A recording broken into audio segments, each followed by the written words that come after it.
Okay guys, welcome to the construction center. I am going to give you guys a little tour. So at the top of this cabinet we have old trifold projects from last year's students, and you guys can cut these up for large format cardboard. We also have large cardboard pieces in this box. This is great for bases for your sculpture. Some nice new smaller pieces of cardboard you'll find in this box. Thin cardboard boxes like cereal boxes that are great for cutting out detailed items or having a flexible piece of cardboard. We have cardboard tubes, mechanism arms for our mechanical movable artworks, and then this is where all of your cardboard scraps will go. So any cardboard that you guys take out should come from these two boxes up here, and then any scraps will end up in this box. Do not put used cut up cardboard into these boxes. This next row of cabinets, we have dead glue sticks. These are great for sculptures, little rocket boosters or columns for buildings. We have straws, skewers, and little dowel rods. And then we have nice big plastic containers. If you guys are making like rockets, or you could stack these up on top of one another to make towers. These are great for that. We have larger plastic caps and lots of different plastic scraps that you guys could cut up and use for windows or components for sculpture. In here we have little mat board pieces, smaller plastic caps, and little wooden random pieces in here. We have little cardboard boxes. These would be great for stacking up for your sculptures as well. Egg cartons here are great for creating snouts for like animal sculptures. We have transparent plastic sheets, which are great for creating textures like glass. And then we have foam and styrofoam bits over here. In this cabinet, you will find all of our wire supplies. So there's wire cutters, pliers, and this is where you should put all of your wire scraps. We have needle tools and palette knives up here. These are for our mechanical sculptures again, and then we have foil up here. Please make sure that your sheets of foil are about this size or smaller so that there is enough for everybody to share. Down here we have our embellishment materials. This should be your last stop when you guys are creating your sculptures to add your final touches to your artwork. These are not large construction materials. Please stick to the materials limit that you see on these little drawers. So again, there is enough for everybody to share. We have cardboard saws here. These are hand saws and cutting mats. So you should always use a cutting mat with your cardboard hand saw to protect our tables. Down on our shelf down here, we have paper tape and paper tape wetting sponges. These two items go together. And then down here, we have the land of random stuff. This is all the stuff that we get donated and I'm not sure what to do with, but I'm sure you will find fabulous uses for this in your sculptures.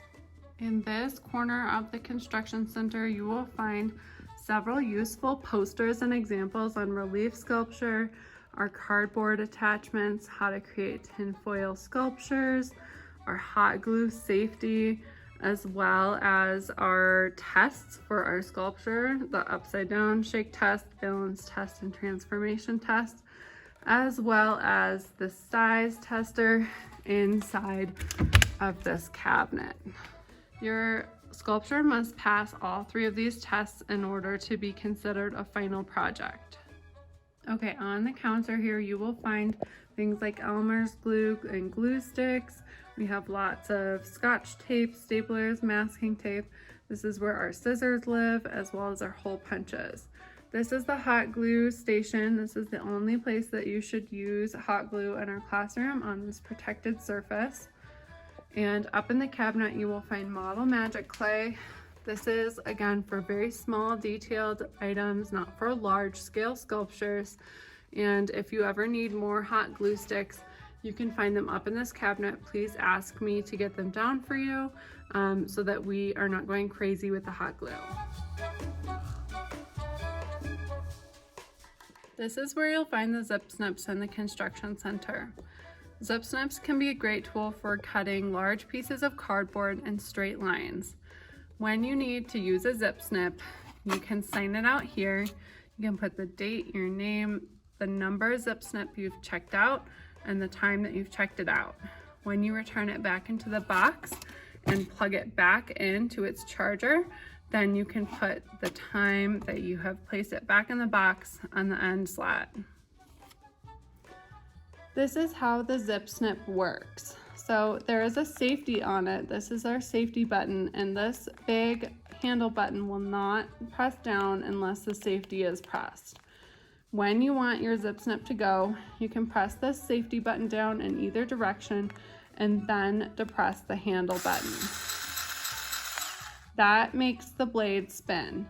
This is a spinning, very sharp blade. This is a very dangerous tool.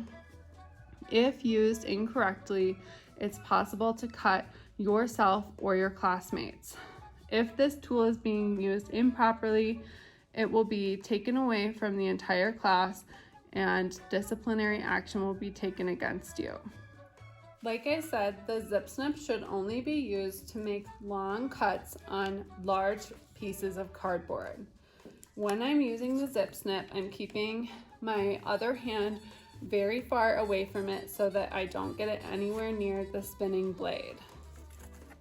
I'm going to press the safety button down and depress the handle button, and then I can run it through my cardboard. As long as I'm keeping my hand far away from the blade, this is a very safe tool. This is not a tool for making small cuts. If you need to make small cuts of cardboard, you should be using scissors or the cardboard hand saws. If I'm cutting this small scrap of cardboard with this zip snip, I'm going to be getting way too close to my fingers and risk cutting myself. The zip snip is also not a good tool for making curved cuts. This tool is only to be used for large format cardboard making straight line cuts. For curved lines like this, we should be using the cardboard hand saws. This is a cardboard hand saw. This tool is not very sharp when touching the blade itself, but has a small serrated edge. That means when you move it back and forth through the cardboard, it cuts through easily. It will cut through your skin just as easily as it cuts through cardboard. So you need to be very careful with this tool as well. The cardboard handsaw is the best tool to use for cutting out curved shapes out of cardboard. This is a better method than using scissors.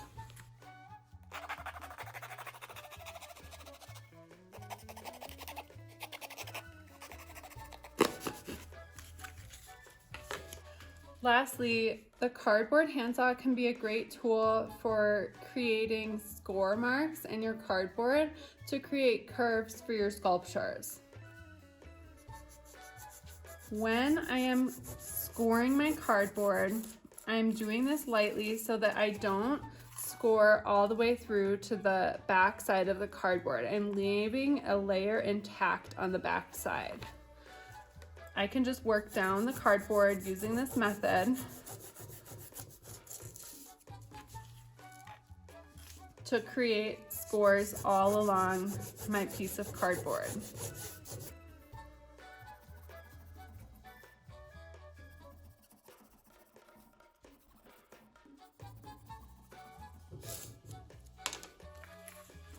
Now I have my scored piece of cardboard.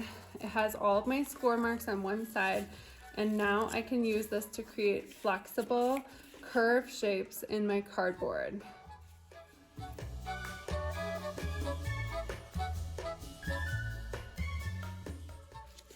This is paper tape. You'll find this in the construction center along with the paper tape wetting sponges.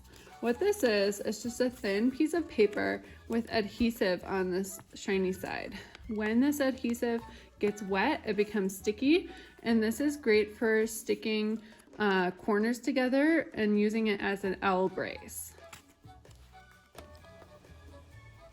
Here you can see me building a basic triangle block shape using the paper tape as my adhesive. I'm going to start by cutting out and measuring one rectangle and then using that to cut out and measure my other sides of my shape. I'm using the cardboard saw. I'm safely not cutting towards myself. I'm bracing on the table, using a table protector, and then I can use the paper tape to connect each of the corners of my triangle.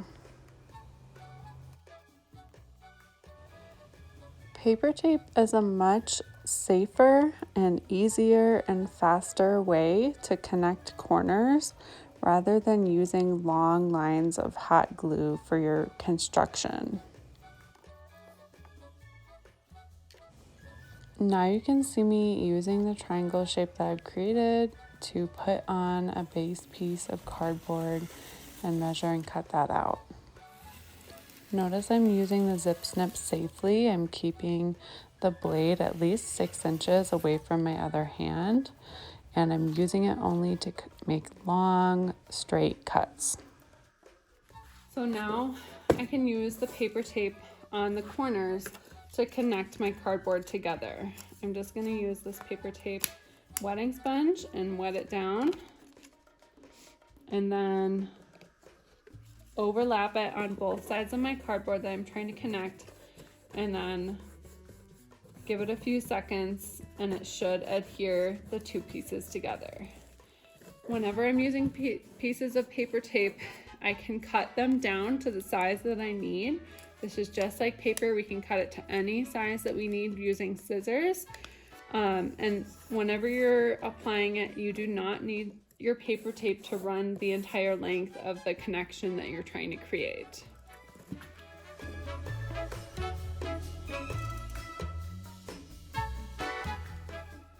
Using some pretty simple techniques, I was able to create a large form, which then could become a component for a large format sculpture. So for example, I could make several of these triangle boxes and stack them on top of each other to start creating a tower. So this is a really good method for creating unique and interesting shapes that are not just rectangles. Here you can see I've created a large curved platform for my building to sit on.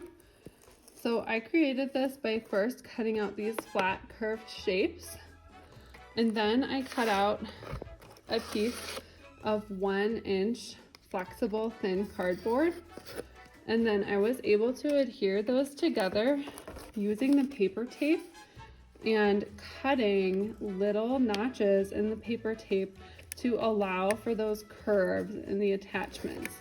This was a really tedious part of my project, but I feel like the payoff in return is really great for the effort that it takes to create these curves.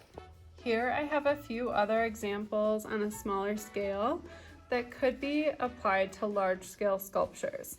So I've created, using my paper tape as L braces, several squares with a curved piece of cardboard in between. I've stacked this up to create balconies for each of my levels. For this item, I used the scoring technique with the cardboard hand saws, and I was able to create this unique curved shape. So I would be able to create this as a hollow form and then use this as a component for my sculptures. And remember, all of this can be done on a large scale.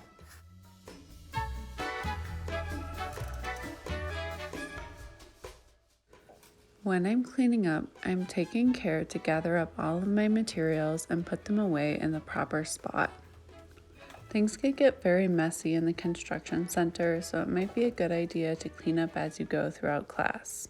As I'm cleaning, I'm paying close attention to the cardboard scraps and organizing them into the correct bins. Any unusable cardboard scraps should be recycled. This is how the construction center should be left at the end of class. All of the materials should be put away in the correct spot, and everything should be organized and easily accessible for the next class, and there should be no materials left on the floor surrounding this area. And that's it, guys. Thanks for watching.